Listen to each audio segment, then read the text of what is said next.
This is Anne, and today we're talking about quantum play and the creative process that I use for creating new programs, new ideas. Anytime that I'm in the space of creation, quantum play is what I use. And this is a method that I've been playing with and refining and distilling and experimenting with for the last 5 or 6 years, more deliberately the last 2 or 3 years with my clients, and refining it into now what's being born as a method to share with others. And so today, as I just finished this creative process, I was given the intuitive nudge to shoot this video to share with you how it works, because it's one of those things that transcends words. People say, what do you do? And I've really struggled with, how do I put this into words, because it's so out there. I mean, quantum play is literally playing with the quantum field, the field of infinite intelligence, infinite possibilities, the quantum level interconnectedness where everything is possible and all the answers are available, and using play and movement to access the answers. You know, that saying, oh, everything you need is within you and your answers are within. And for years I wanted to know, well, how do you get them out then? I want to know. And so, because we are guided to create that which we need to learn, this has been my own unique way of connecting with the energy and connecting with my own inner guidance and my higher self, whatever language you want to use. But that part of me that already knows what I know and what I need to know in every moment, I have been playing literally by moving my body to access those answers, and then supporting my clients and doing the same. So today I just want to share with you this creative method for how I was just creating my next program or next offering, because I was in the space where I've got a couple of things going, and I was feeling the nudge to create something new, a new experience, a new way of playing with people that was deeply in alignment with how I can be at my best, how I can share the genius, the creative genius that comes through me, and supporting other people in living in their genius. And what does that look like, you know? And so there's a million different ways to package up your services and create programs or events. You know, there's, you know, sky's the limit.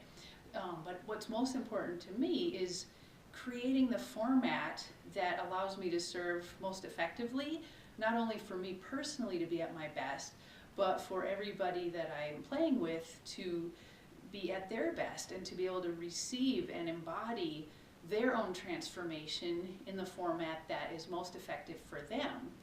And so this is where I know I need to go beyond my ego mind, which is inherently limited, and tap into a field of larger intelligence. And so I tune into what I call my non-physical business guides, the non-physical team of coaches, guides, all seeing big eyes that can see the big picture and see all of the dots that I can't see with my mind. Whatever it is you want to call it, you know, there's this consciousness, this energy of infinity that can see a lot more than me. So it begins with the intention to tap into the higher intelligence or the higher consciousness. And then I ask, okay, what is it that you will have me to create that is in alignment with the desires in my heart and those of the people that I'm here to serve? And when I first started, I didn't have a sense at all of where this was going. And for me, I know if I go straight into logic and form, it limits the creative flow, it limits the possibilities tremendously. And so to stay in this state of questioning and possibility, I always go to play and movement.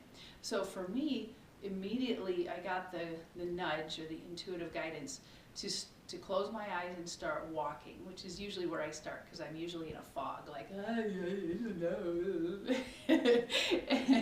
And it feels a little foggy. And so I started moving around the room, just walking slowly with my eyes closed, and immediately felt like a spiral curve guiding me to the left, and it led me down what felt like an imaginary staircase. And so in my mind's eye, in my creative cave here, I went down, literally walking in circles here in my space with my eyes closed, seeing and feeling myself going down this spiral staircase, down, down, down, down, down.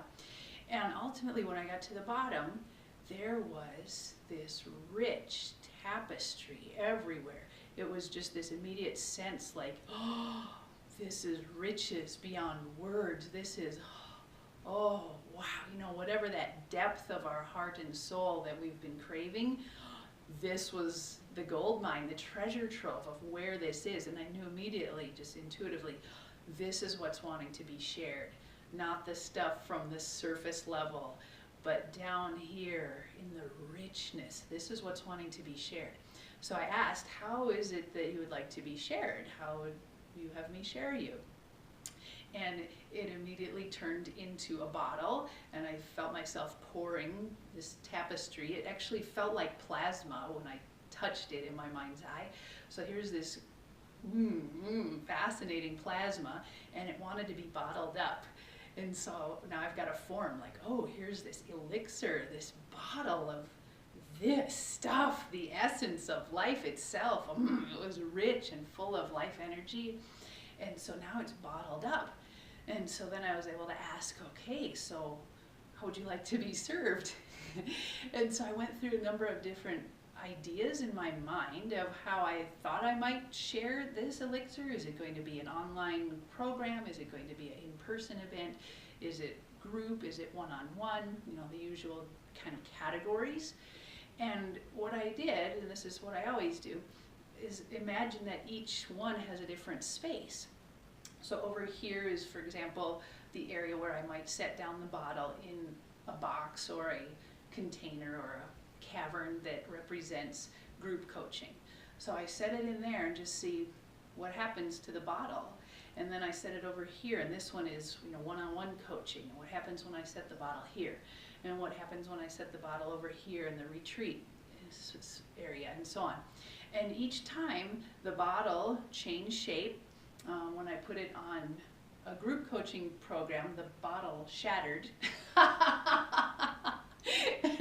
When I put it in another form, it was like private coaching with, I forgot what it was specifically, but you could just see it like crystallize and spring leaks, and it oozed out all over, and it wasn't a solid container.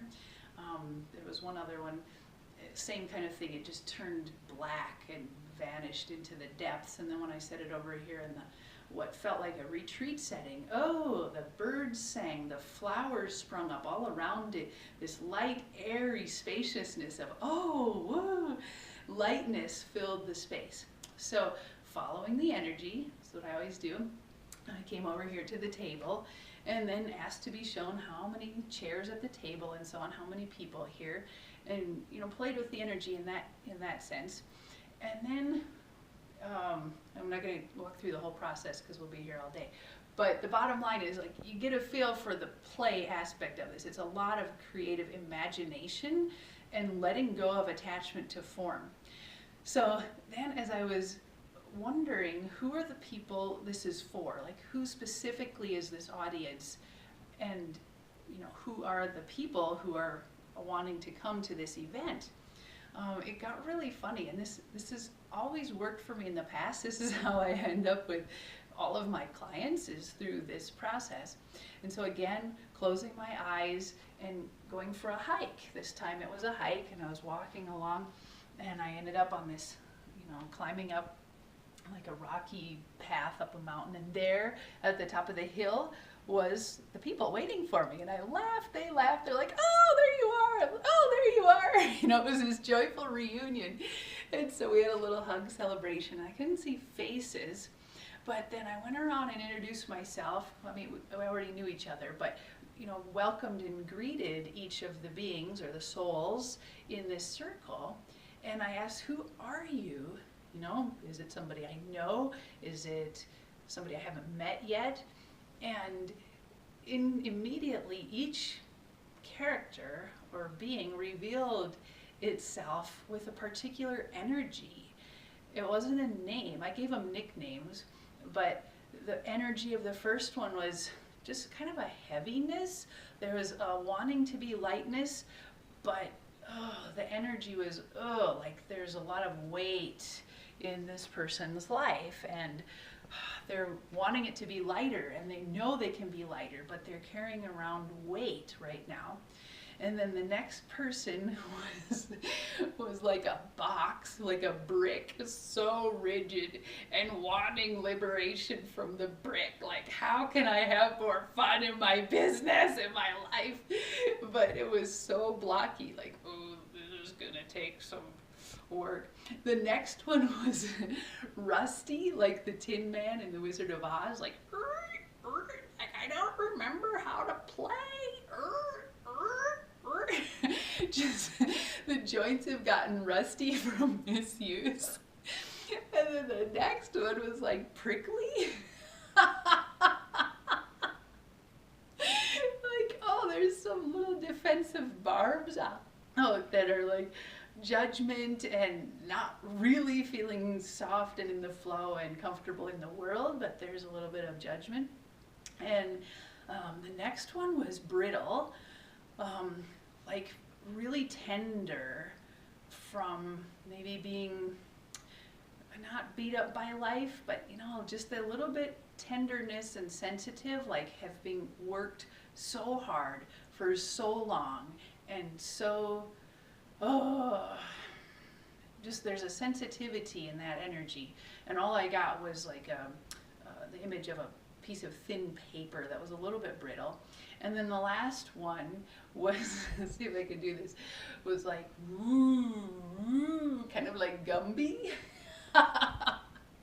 Really flexible, really flowing, like a little wobbly, a little off center, not really solid and centered in themselves. So that's all the information I have. So if any of those resonate with you, we need to speak. Because I think you're supposed to be at this retreat where the bottled elixir of life is being served. By the way, it's being served in these very elegant champagne flutes on a very fine dining classy table surrounded with flowers in luxury accommodation, luxury environment. So that was very, very clear. And then finally, the last piece was pricing. What is the price of this event? And, oops, got a phone call coming in. The price of this event. And this one turned into hopping on lily pads, which with each lily pad representing a different price point. And each lily pad I landed on had a different sound, a different sound effect, a different song, and a different movement that went with it. And it sounds a little bit crazy, but I've been doing this now for years so that I really trust this energy, because it has always been spot on. Like when I trust this energy, everything works really smoothly. And when I don't, it's the hard way. And I get to have a growth and learning experience around learning to trust my guidance, which happens to be crazy. Like I'm hopping on lily pads to price my events, right? But it's so fun. So I was hopping around the room going, okay, here's the first price. And I just went up in $1,000 increments and $500 increments and went hopping around, woo, hopping. And each one just intuitively pre-thought, what's the sound effect that comes out of my mouth? And they all had crazy different sound effects. And some were, very grating and abrasive to the ear, and some were interesting, some were possible. And then I got to the one that clearly was the right place, and immediately my voice opened up into song, and I was singing a beautiful song. And then what I found is my hands immediately started going in an infinity loop, just this beautiful flow, infinity. Not that there's anything special about the infinity sign per se, but the other lily pads had not been flowing, and this one just had this open flow. And I also noticed, both in the previous questions I was asking and in the lily pads, when I would get to the right answer, there would be this huge exhale, like a sigh of relief that came, like, coming home. And so anyway, I'm just telling you all of this because these are the ways in which I use my body as cues and clues for creating, co-creating in alignment with my higher self, my inner guidance, my non-physical business team in the field of infinite intelligence. And so I'm holding the camera, so I didn't hop and leap like I normally do when I'm doing quantum play, but I hope it gives you some sense of the idea. So the bottom line is, after I finished, then the nudge nudge quantum play said, now shoot this video and tell you all about it. So I'm sharing with you the process of quantum play so you can get a feel for what in the world it is, how it works. I'll shoot some more videos that explain more about this and how it's worked for me and my clients in the past, give you some more specific examples. But in the meantime, if any of you are interested in coming to a retreat with me, message me. It's going to be in September in Jackson Hole, when I played with the energy of where it should be. As soon as I went to Jackson Hole, it turned into a rock star. Jackson Hole! Like totally off the charts energy. So that is where we're going to play. And message me or email me. I'll send out more details as I fill in the rest of the details and the gaps and the specifics around it. But if you are one of the 7 dwarfs, I'm joking, but prickly, blocky, brittly, heavy, rusty, or what was the other one? Anyway, those characters, you know who you are. Message me and we will talk with you more soon. Thanks so much for joining me in this playful adventure, and I will shoot more videos and share more about this process as it comes forth. Have a beautiful afternoon. Bye.